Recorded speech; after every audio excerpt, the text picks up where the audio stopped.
Yep. So, you need a bookkeeper, you need an accountant, you need a lawyer, you need a business coach, you need a financial advisor. And then you as a business owner need to do only the things that you can do to help the business towards that ultimate goal. And some of that has to do with sales, some of it has to do with marketing, some of it has to do with setting the culture. Welcome to the LandLife Podcast with your host, PJ Riley.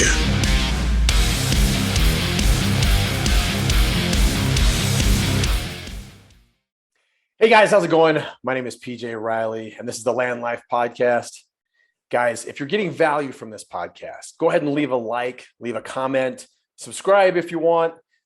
Leave comments too if you don't like the podcast, if you don't like my background, anything to do with the podcast, the volume. If you don't like my new haircut that I just got today, I just got it cut just specifically for this podcast. So, make comments on that too. Guys, today we got a great guest. David Chudyk. Did I say it right? You're pretty close. Chudyk. Yes. Chudyk. Okay. I got close. Dave, what part of the country are you in? I'm in South Carolina, not too far from Greenville and not too far, about 90 miles from Atlanta, which equates to about 4 hours of drive time plus taking your life into your hands in the traffic. Yeah. We were talking earlier, and I've driven to Atlanta, and it's not fun. It's not a city you drive through because you really want to go on a nice Sunday drive. It's pretty chaotic. Yeah. Traffic is the great equalizer. Doesn't matter how much money you have, how nice your car is. It doesn't, rich, poor, everybody's sitting still. And even if you go in that one lane where you can pay like $13 to go, you're going just slightly faster. So it's a tough deal. I don't love traffic. Absolutely. We'll drive through LA and we'll see, it'll be all Porsches just stuck in traffic, 9 lanes across. Half the cars are Porsches. They're still stuck with us in our rental minivan that we have. All right, David, go ahead and give us like a Cliff Notes version of kind of who you are, what got you started, and what got you to the point where we're at right now. Wow. Let's see. So we have how long? 3 hours, 4 hours, or all day long? All day long. So yeah. So I'm David Chudyk, and I'm a financial advisor in Seneca, South Carolina. And kind of, what I talk about is that I help my clients to make the right financial decisions for them, for the reasons that are important to them. And if you think about it, like how much of your life is really affected by money decisions? It's not necessarily, I have $1 million, I don't have $1 million, but it's, have there been times where you had to say no to your kids going on a field trip, or have you had times where you wanted to help somebody and you didn't have the money to help them? So money is kind of, it's so important to our lives. Just in, I have this belief that money, how we handle our money should enhance our lives and the lives of those around us. And it's just like your relationships. It's just like your health. It's just like anything else. Like you don't drift to the top of like the money mountain. You have to make good, conscious decisions for how to handle your money. And again, money's just a tool. It's not a good thing or a bad thing. And we're not that far away from like paper money not even existing anymore. There's going to be just debits and credits and crypto and Bitcoin or who knows what, but there's always going to be some form of currency that can be used good, or could be, not even used for evil, but just not used for positive influences on our lives. So yeah, that's what I do. I help people to make just the right financial decisions for them, which is tough because, who wants to stop and look at maybe your investment accounts when they're not as high as they want, or who wants to be 45, 50, 55 years old and say, wow, I wanted to retire at 60 and I have $20,000 to my name. And those are tough things to look at. So that's why working with a financial advisor just kind of helps you to put you in the right direction. Yeah, absolutely. So let's say I'm a guy and my finances are a mess, or I just need guidance. And I come to you, I'm like, David, dude, I need help. What do I do? Where do we begin? What's step one?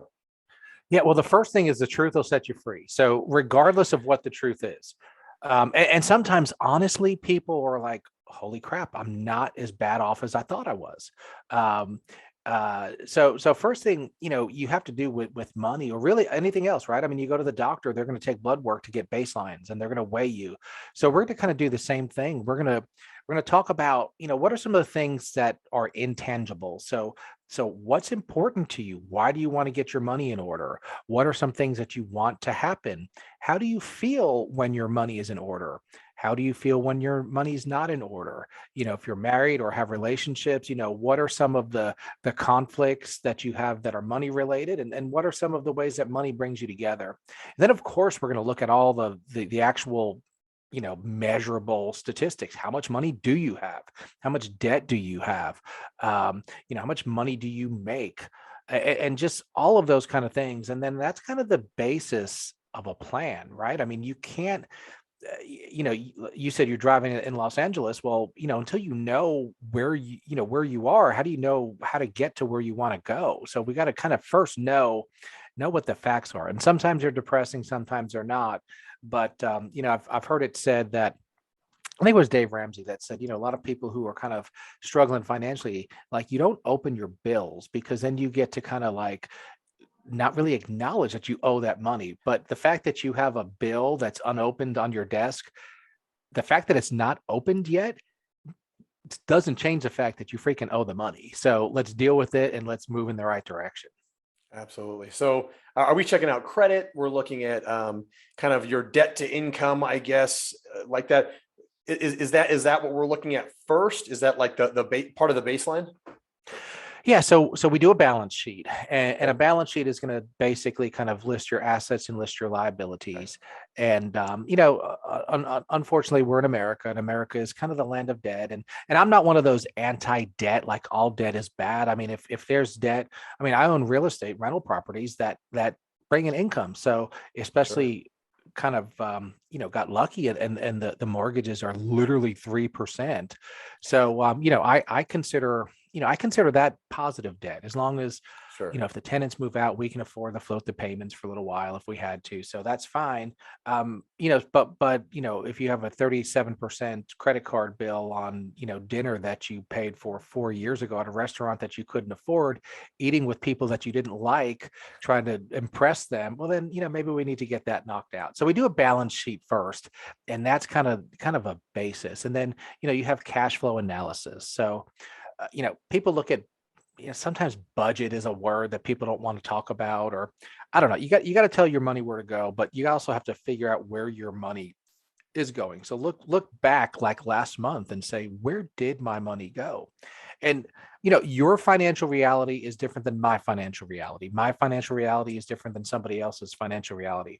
So there are people that can afford a Bentley and it doesn't financially stress them, and it's fine. In that case, a Bentley is fine.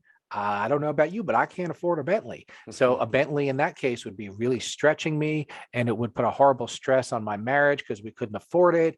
And if anything else goes wrong, we can't eat, then we lose weight, and then the dog starves to death. And it's just a horrible thing. So kind of knowing your financial reality is a really, really big kind of first step for you personally, but also if you're a business owner, you have to know the same things about your business as well.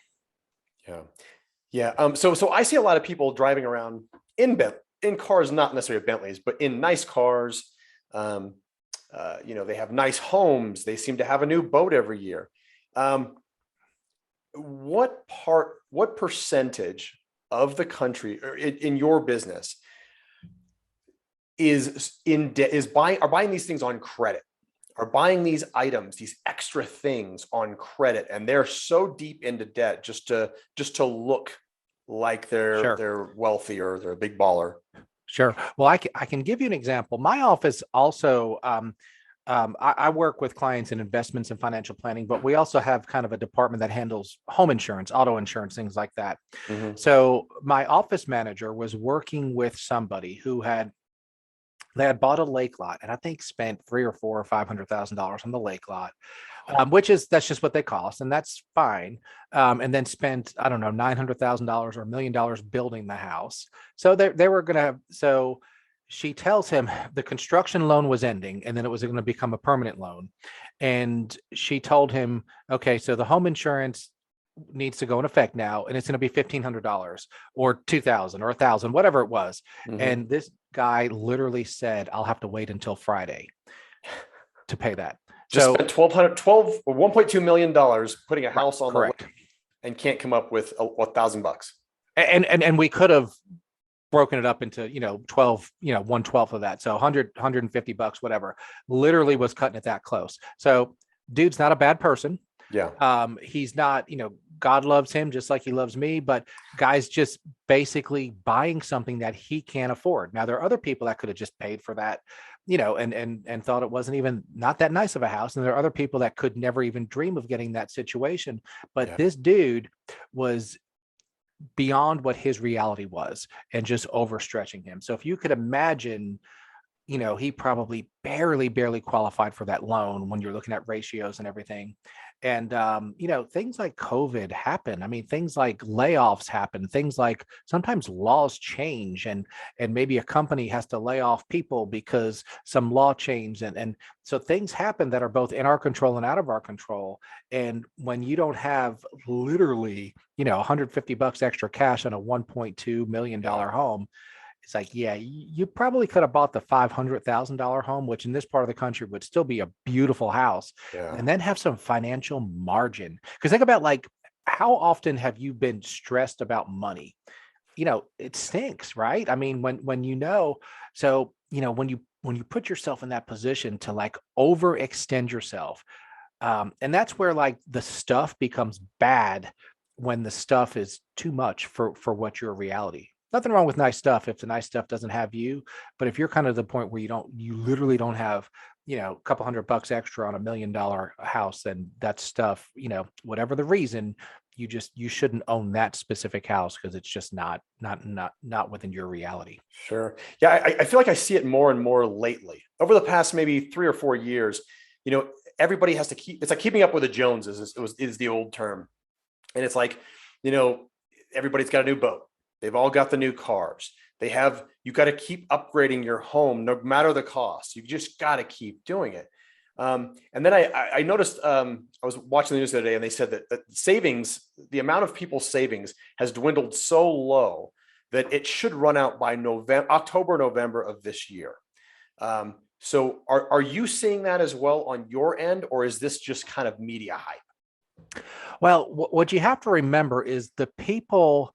So there are kind of the financial coaches, like the Dave Ramsey people of the world, and there's a place for them. But the Dave Ramsey coaches are doing great work, but they're working with people who are kind of, they've reached the bottom. They're like, I can't handle this. I've maxed out 4 credit cards on my second bankruptcy. And then they work with like a financial coach. Oftentimes the people that are working with the financial advisor, they're not the kind of the bottom of the barrel people, because they're working with a financial advisor. Just like if you're willing to pay a personal trainer, you're going to do the work, and you may not win Mr. Olympia, but you're going to do a little bit more than you would on your own. Mm-hmm. And you're going to be a little healthier, a little leaner, a little stronger, or whatever. So most, not all, but most of my clients, are on the right track debt wise, and if not, they're in a good place debt wise, or they're kind of moving in the right direction. It's the people that are not working with someone, because let's face it, don't you make stupid decisions when you don't have any accountability, right? I mean, I do. Don't ask my wife that question. Yeah, I mean, it's just, and sometimes, the $1,500 a month car payment seems like a great idea at the time, but then, you get home, and then, if you have young kids, they throw up in it, and a week later, your $1,500 a month car smells like vomit, and it's just a car. It's not, it was awesome, but now it's just a car. So, and incidentally, I saw an advertisement for the new Jeep Wagoneer. Okay. And it said starting at $89,000. Starting for a Jeep Wagoneer. For a Jeep Wagoneer. I mean, so you put like air conditioning and like automatic, transmission. It's going to be like literally over $100,000 for something that I'm sure is cool, but so very few people can legitimately afford or should legitimately afford $100,000 vehicle. It's just that's just a lot of money. So and I think you're going to see in the next coming months people selling those things off. If they do have an extra, a luxury vehicle, maybe a Porsche, a Ferrari, something in that realm, fancy watches, they're going to be starting to sell these things off to get cash to kind of supplement the loss of their their savings. Yeah. So I think that's going to be a thing that we see here coming up soon. Well, and the other thing is, at least for the last year or two, interest rates have been historically low. Mhm. So interest on for every $100,000 of money borrowed on a home at just roughly 6% interest that we're at now, you have a roughly $350 to $400 higher payment than you would have. So, in our part of the country, $300,000, $400,000, $500,000 buys a really, really nice house. Wow. But if you would have bought that same house, 2 years ago at 3%, you're at $600 or $800 less per month. So, and the same thing with car loans, interest rates have been lower. So, it's never a good thing to really go into too much car debt, but at least at a lower interest rate. Now that rates are creeping back up, we all need to be really aware of like the cost of the money that we're borrowing. And is it an appreciating asset, or is it an income producing asset, or is it just a depreciating asset, or not an asset at all, like going out to eat? I don't, if you just said $300,000, $400,000 was going to get you a nice house. I think you just convinced a lot of people to move to South Carolina. Well, and that's honestly, a lot of people from other, they retire down here because, let's say you lived in New York City, and the amount of money that, let's say, like a school teacher or someone, they make double and triple what you'd make down here. So you retire, you get that pension based on that great wage, and you come down here. And $300,000, $400,000, $500,000, $600,000 house is an awesome house. You go on the lake, you could be in the millions, but then you're still looking at a really, really, really nice house. So yeah, a lot of people kind of move to this area for that reason. All right. So let's say the person coming to you doesn't have a ton of debt. They did a lot of things either adequately or good. How can you make them more money? How can we make this situation even better? Sure. That's a great question. So you have to look at, number one, you have to look at different buckets of money. Okay. So not all of your buckets should be earning a lot. So let's say that you work for a big company. Big companies do layoffs all the time. You get a letter saying, thank you, here's a month's worth of salary. You don't have a job anymore. So it would be awesome for a lot of reasons. So number one, you can keep your house.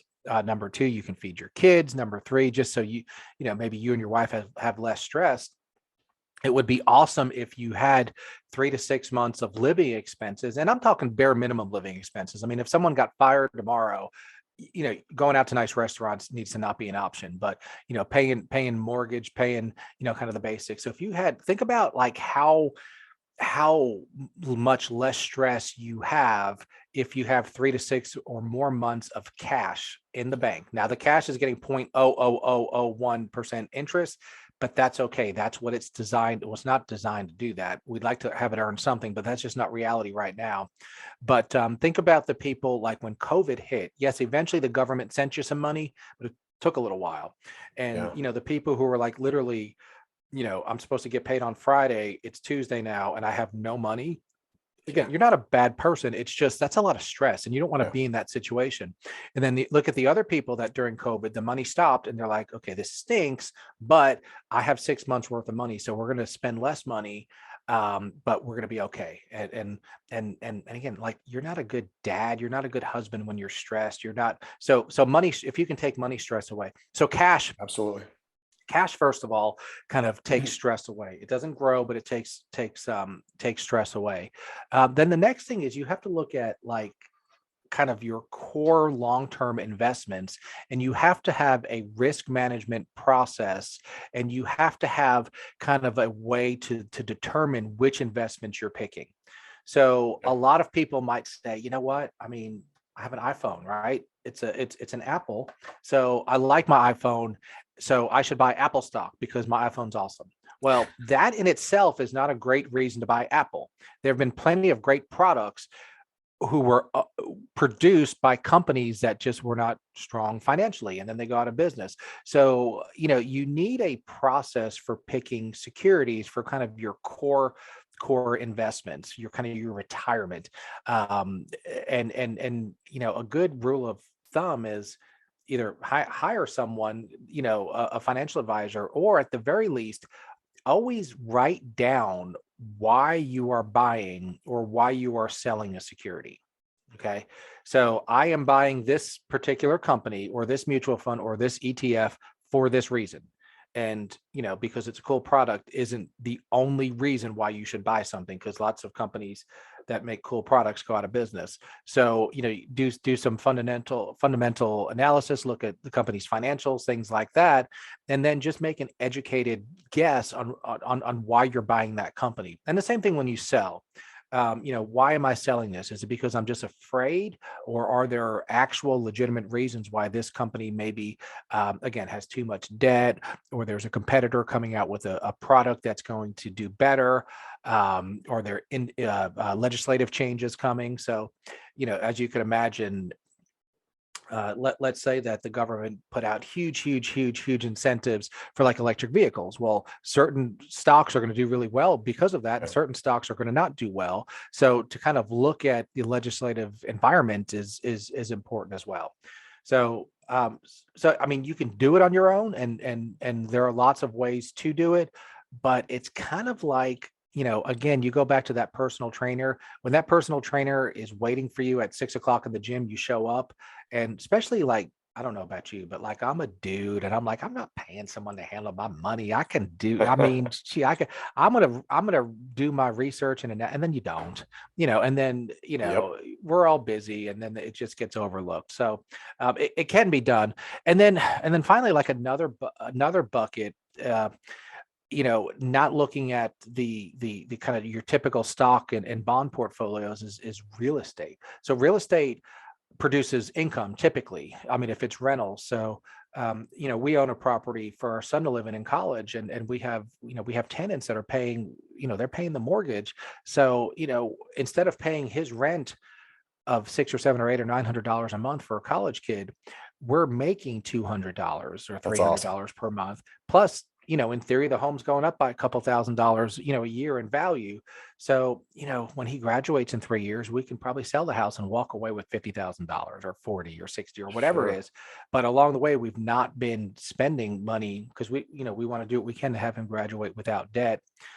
And then you have like alternative investments, like there's probably some money once you get to a certain point that if it goes to zero, you're okay because everything else is taken care of. But if it really grows and does well, it's life changing or generational changing. Yeah. So that's where some of the cryptocurrencies come in, some private equity type things and things like that. So really looking at like your different buckets there, you can afford to lose some money from different amounts of money from different buckets. You can afford to take more risk for different amounts with different buckets. But the main thing like of the plan is that you can sleep, because it's like, I know that I'm doing the things that I need to do and it makes sense. Now, the terrorist bomb Wall Street tomorrow, whatever planning you did is probably going to, at least temporarily, it's going to take a negative, or COVID. I mean, your $100,000 portfolio when COVID hit, it went to $70,000 pretty quickly. Now it went back up over 100 quickly as well. So there are things beyond our control, but I mean, don't you feel better when you're like, that you're at least doing the things you're supposed to, and you have less stress? Absolutely. So are we saying this is a case-by-case scenario then, depending on which customer, which person comes to you? Because I mean, stocks aren't looking so good right now, so and how are we, let's see here. I'm just trying to phrase this question correctly. How do you prepare for each individual customer to come in? Is it always stocks are the safest, real estate then the alternative options? How does that work? Like, how do you prepare for something like that? Yeah. So our firm, we're an independent firm. So we have like no ties to, hey, you got to sell this much of this for bonuses, or so we can really tailor everything to the individual. So some of our first conversations are going to be the intangibles. What's important to you? what's important to your wife, and where are some of the places where you have some money conflicts, and we have some questionnaires that give some model portfolios. Like if you had $100,000 and it had the hypothetical chance to go up to 130 or go to 70, would you rather have that, or would you rather have the one that could go to 150 but could also go to 30? So there's a bigger range, and kind of get a feel for what you feel, because the ultimate reason why we want to have a good financial plan is for the results, but also for the sleep at night factor. Yeah. So you mentioned stocks aren't looking so great. Well, maybe they are. I mean, or maybe depending on who you are. So how much is gas where you live right now per gallon? $4, I think. Okay. So if I told you, you, on the other side of town, there's a place that's selling it for $1, wouldn't you fill up every gas can you could? And you would either sell it to me for $3 and make a profit, or you just would hold it until you could use it. So now, if you need gas right now, the $4 price is kind of a tough thing. So the markets, depending on where you are, in your age, in your other financial goals, this dip could be a tremendous buying opportunity. Or, if you're 75 years old and your $1 million is down to, 750,000, then it's not such a great thing, but maybe you shouldn't have had all your money in the markets because, so that's where you kind of have to look at everything, but there's always a positive. So like back in the 80s, if you bought a house, you would have been paying 15-16% interest on the house, but you also could have put your money in a CD and gotten 8 or 9 or 10% guaranteed by the government. So, high interest rates stink when you're borrowing money, but it's awesome when you're just putting money in the bank. Well, low interest rates are awesome when you want to buy a house and pay $300 less per $100,000 per month for mortgage. But when you get 0.0001% of money of interest on your money, then they stink. So there's always a financial positive and a financial negative to a lot of different situations. Yeah. So kind of staying on the stock thing, where do you see? I think it's a great time to buy right now. If I were, in my opinion, it's time to buy. Like crypto, stocks, all the things, all those things are a good time to buy because everything is so cheap. At what point, in your opinion, is this going to start curving back upward? So going back to you have to write down a reason why you are buying an individual security. People kind of say generically, I'm investing in the markets. Well, the markets is just like a broad group of thousands of different securities. So I would bet that even during the Depression, there were a few companies that their stock prices went up. So it really becomes, and that's one thing that we talk about in our firm, is we don't invest in markets. We invest in individual companies who are led by really smart people, and their jobs are for these companies to earn a profit and for the shareholders, for the share price to increase for the shareholders. So not to duck a question, but we're looking at individual companies, and there's always an opportunity with companies. And then you can even long and short and leverage and things. And there's, you can even make money when securities are on the way down. Now, with that being said, if you had kind of a diversified portfolio at the beginning of the year, you have less money now than you did at the beginning of the year. That's just the reality of it.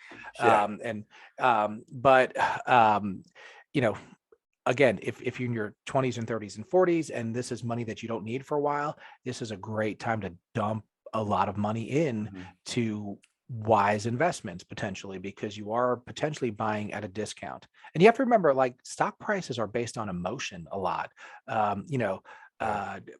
When there's a chance of a, and it's both political parties. I mean, it's not, but if there's going to be a major change in who controls the House or the Senate, that not always, but quite often it results in huge, just general stock market fluctuations because of either fear that, if this party gets in, we're all going to lose our money, or if this party gets in, it's going to be great for business. And quite honestly, it's probably almost never as good or as bad as anybody thinks it's going to be. But completely agree. Yeah. I completely agree with that. Crypto. Mm-hmm. So in my opinion, only buy as much crypto in a general sense, only buy crypto with money you are okay with losing.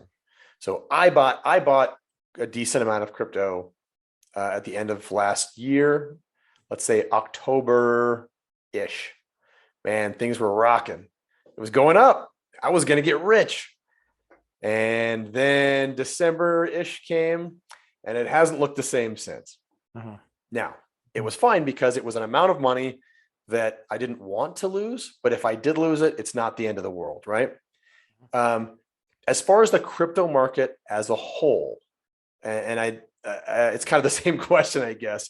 Do you see a resurgence in this, or is this just going to be a Bitcoin, Ethereum thing, or is all the other coins going to come with it? Do you see a resurgence in crypto?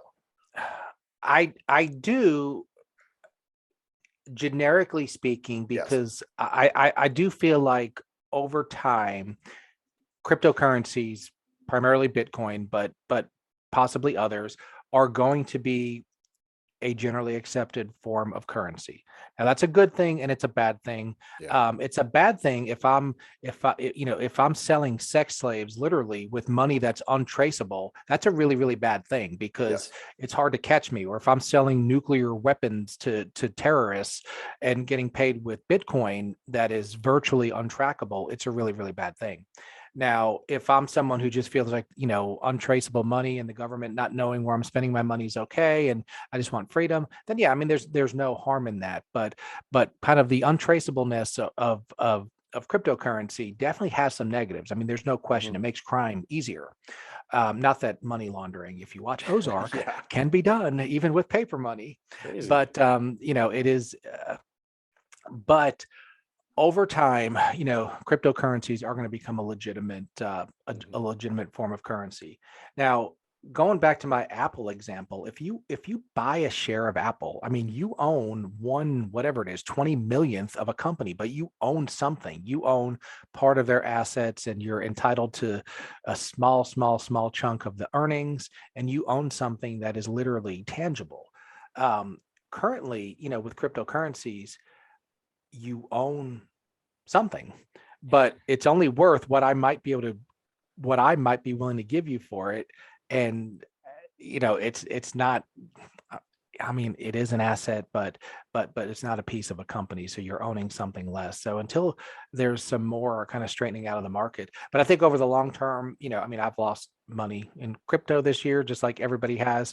But it may be like anything else, kind of a buying opportunity for the amount of money that you're totally okay with losing if it goes to zero. And if it could literally, I mean, the way the crypto market's worth, a couple $1,000s could turn into millions as well.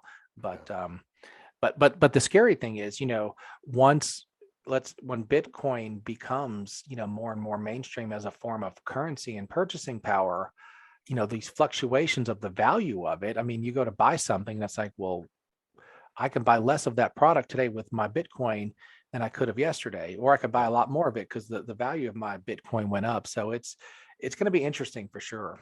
And there's going to be more regulations. The governments are going to, they're going to get involved. And I don't like big government, but we need some government. So how much government is the right amount of government? That's all. We could talk about that for hours and hours. But yeah, I mean, some portion of your exposure to cryptocurrency, I mean, I don't think is a bad thing. It just has to be not next month's mortgage payment money. Absolutely. Sure. Yeah. When it's interesting too, I think there's a lot of misunderstanding with crypto when people say it's not traceable. They taxed me on it this year. The government taxed me on it. The IRS came. I mean, they knew exactly how much I had and how much money I made in crypto. So, I mean, they are tracking some things. I think that's confusing to a lot of, especially younger people that think I bought something and I sold it. I made $1,000. I get $1,000. Not really. Now that the government, the IRS understands how much you've made. And if you're using any of the normal platforms to buy and sell crypto, they are tracking that. Absolutely. I don't think a lot of people know that though. And it's just part of the massive confusion to crypto. And when you do, when like me, I got taxed on a loss. I got taxed on a lot of, I didn't make any money this year, and yet I still got a pretty significant tax bill. A lot of people don't know that. They weren't prepared for that. They weren't aware of that. So I think that's going to lead, that leads to a lot more confusion in crypto too, which would lead me to be fine with a little more regulation, fine with a little more, at least understanding, and maybe more people were to understand and be able to explain crypto a little better. Well, if you've ever, if you've watched TikTok or YouTube or anything, Oh yeah, almost never do you have an actual legitimate financial advisor giving recommendations to buy or sell any specific companies, because there's so many regulations, which is why I can't tell you, hey, I think this X on a podcast, I think this is a good stock that you should buy. But write it down. Because we're so highly regulated, which is, again, it's good and bad, and how much regulation should there be is a whole different issue. But with some of these other type industries, you get some 17-year-old that, maybe they did make $200,000, but that's when crypto was skyrocketing, and you and I would have made it, and then now it's down. And so you're getting a lot of kind of quote experts who are totally unregulated saying a lot of things that may be hype, hey, buy my course and you can make six figures in crypto in 4 minutes a day, and you could crypto mine and everything else. And I'm not saying it can't happen, but nobody makes six figures in 5 minutes a day doing anything. And until you're, multi-billionaire and the time value of money is worth that much, but it takes much, much, much more work. Yeah, absolutely. And you're exactly right. I think social media, while I love social media, I think it's great in a lot of ways. As far as crypto goes, when I went to go learn about it, I didn't know a ton, and I honestly didn't have a ton of friends that really understood everything. So I did the exact same thing that everybody else does. I went to YouTube. I went to all the social media sites, and it was very hype filled. It was very exciting. And that's a huge red flag for me. Anytime you have, somebody standing next to their Ferrari and then walking into their mom's basement telling you how much money you're going to make, following their lead, it's kind of it's a huge red flag, but that's all that was out there. That's all I could find. That's really all I could find as far as information on crypto. I feel like it's gotten a little bit better over the months and over the past. I've only been doing it for 6 months, so over the past 6 months, it seems like it's gotten a little bit better.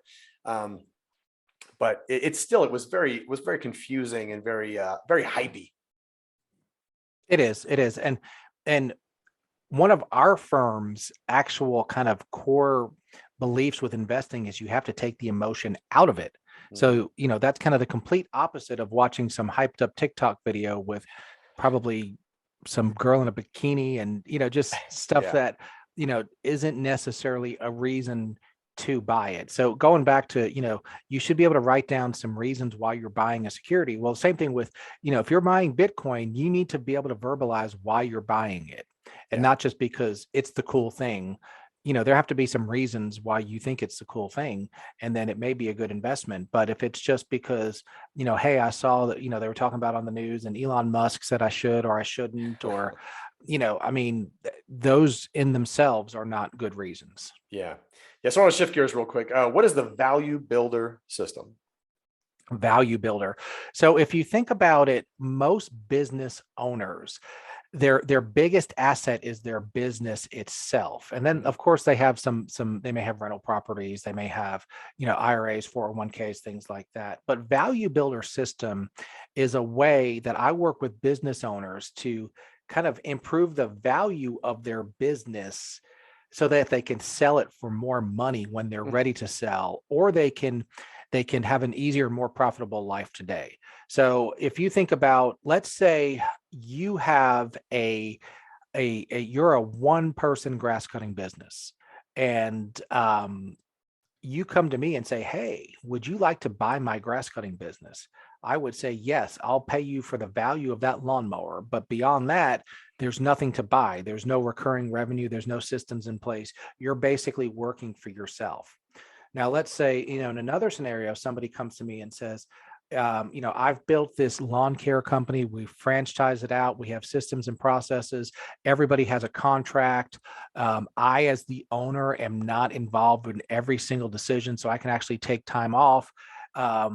I might be willing to buy that company. In addition to buying the physical assets, the lawnmowers and trucks and things, it's also spitting out money in the form of revenue that that the business owner is not involved in every single transaction. Yeah.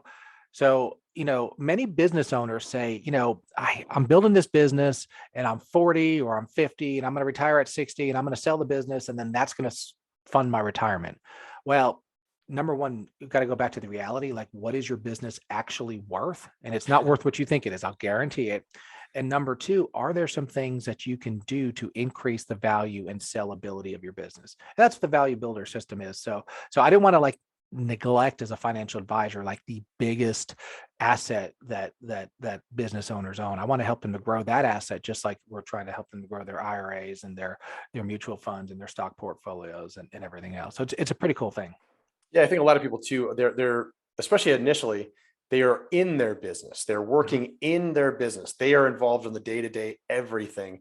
They're not necessarily working on their business. So what you're saying is you're helping pull them out of the in and helping them work on their business so that it's a saleable asset, I guess. Exactly. Because again, going back to if my business broker is kind of negotiating a price to buy your business, and they're saying, well, tell me about your life. Well, and you said, well, I mean, I hadn't been out, I hadn't taken more than a day off in a row in 5 years. And well, that makes the business worth less because it literally, if your name literally is in the title of the business, it makes a business worth less because customers are seeing they're seeing your name and they're assuming that you're the only person that can help them. So there's a lot of tricks, oftentimes changing the kind of the trade name of a business, recurring revenue and just these kind of things that allow you to sell the business for and significantly more potentially. Yeah. And then that just gives more money at the sale, more options, better terms. And all money really does for all of us is it gives us options. Yeah, that's interesting. And I know a lot of people that listen to this podcast are business owners. And some of them are struggling with a lot of different things like that. They have a business, but they just need help kind of making it a real business. They do this, maybe they call a guy to do this, but it's not one big thing, one big asset. So you're helping people kind of make all these little parts into one. Yeah. And one of the things that a business owner needs to graduate into doing is delegating. So I had a dentist client a few years ago, and I remember he said, I need to kind of get back to the office because I need to run payroll. I'm like, dude, you have 4 or 5 or 6 hygienists, and you are literally going into QuickBooks and generating paychecks and figure out how much taxes to withhold from that. When, I know how much dentists charge, and God bless them. I mean, they have a skill but he probably bases his prices on $400 or $500 or $600 an hour. But this dude was running payroll when he could have paid a bookkeeping firm, whatever, $100, $200 a month. Yep. So, you need a bookkeeper, you need an accountant, you need a lawyer, you need a business coach, you need a financial advisor. And then you as a business owner need to do only the things that you can do to help the business towards that ultimate goal. And some of that has to do with sales. Some of it has to do with marketing. Some of it has to do with setting the culture. But I mean, you can't be doing, all the, I mean, it took me a long time to kind of get out of that mindset because I'm not too good to sweep the floor. Well, I'm not, but is that the best use of my time? Yes. And if the floor needs to be swept and we're short staffed, yes, I'll absolutely sweep the floor. But if I'm sweeping the floor all the time, I either need to figure out a way to generate more revenue so we can hire someone to clean the floor, or I just need to, maybe I'm just kind of almost, there's this prospect that I kind of don't really want to call and I'm just saying that I'm busy by sweeping the floor when I just need to call that prospect and see if they're going to become a client. If they do, they do. If they don't, they don't. So entrepreneurs are really good at being busy with stuff that doesn't generate revenue. Yes, absolutely. I noticed that too. When the sweeping the floor example, I was under the same impression. I'm not too good to sweep the floor. Okay, so I get done sweeping the floor. Then I look over in the corner. Someone threw some trash on the ground. Well, now I got to go pick that up. At what point do I stop being the janitor and start being the person who owns the company? Yeah. I mean, if there's nothing wrong with it, don't get me wrong. If you want to sweep the floor, hey, that's on you. But at what point do you pick up the trash? And then you look and you see, oh, there's some dishes over there. We got to take care of that. And you basically just become the guy cleaning the office. And that's what you spend your entire day doing. Well, and you jump 20 years forward and you're like, a business can bring in tremendous wealth, or it could really just be a struggle to stay afloat. And sometimes the small differences really are, do you have those systems and processes in place? And are you holding people accountable to the systems so that you're not having to go put out fires? Because, I remember hearing Barack Obama in an interview saying, he said, being the president is like, it's a very difficult job because only the biggest problems make it to your desk. So a lot of times the business owner, they're not dealing, let's say you owned a store. Each transaction doesn't go through you when somebody's buying, a $2 transaction. But when there's a problem that nobody knows how to fix, the business owner, who really also doesn't know how to fix it, gets involved. And then you have the big stressful problem. Hey, somebody stole something, or there's, I don't know, there's no money for payroll. How do we come up with a credit line? The big problems get put on the business owner, and that's what causes stress. Yeah. I want to go real quick. Let's say we are the lawn mowing service guy. We have a business, we're starting a business. All I do right now is cut grass. Where do I start? Where do I move into becoming a business? Do I hire a bookkeeper first? Do I hire the lawyer first? Where do we move first? Yeah. I mean, I think the first thing is to get with somebody to help you with your taxes, whether it's a CPA or an EA or a bookkeeper, because, and you have to decide if you're going to form a separate business entity, which typically an LLC or something is a good idea. And then you have to separate you from the business. So when you come to, to my office and you cut the grass, let's say hypothetically, I give you $50 in cash. That money needs to go into a business account that's separate from your grocery fund. And then, so you have to separate things for a lot of different reasons. But I think, kind of how you handle the business money probably is the first step. And then, because that $50, that's not $50 that I just gave you. Correct. It's a lot less, because depending on how you have, even if you're the only person, you're going to have to pay payroll taxes on yourself. You're going to have to buy gas for the lawnmower. So you're not going to end up with $50. So if you just spend $50 on anything, you're digging yourself a hole. So you have to, put whatever percent of that away for taxes, for for all of your insurances. There's a lot of different things to have. Yeah, that's great advice, because I remember that when I first started, I didn't understand what self-employment tax was. Yeah. I just started a business. I figured I make the money, right? And I mean, I'll pay whatever the taxes are, but wait, there's self-employment tax, but most people don't understand that. So having a professional there, and you understand that the following year at tax time, which is after you've spent all the money that there's no money saved. Left. Yeah. After you spend everything and there's no money left, your accountant tells you, well, you owe, $30,000 this year. You're like, $30,000. I did not realize that. David, where can people find you? All right. 2 places. I host the Weekly Wealth Podcast. So you can find Weekly Wealth Podcast on all the platforms, or you can go to www.weeklywealthpodcast.com. We talk about the mindsets, tactics, and strategies that can help you to build wealth. So we talk about everything from kind of budgeting things to upper end, high net worth, and everything in between. I've talked with therapists on how to manage stress. I've talked with doctors on how to be healthier. I've talked with therapists on relationships and everything else. And then also, if you're a business owner, check out my website, allofmyassets.com.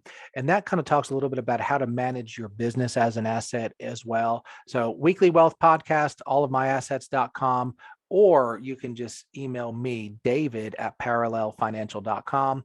I'm always happy to do a 20-30-minute Zoom or in-person meeting with anybody about anything that's kind of keeping you up at night money-wise.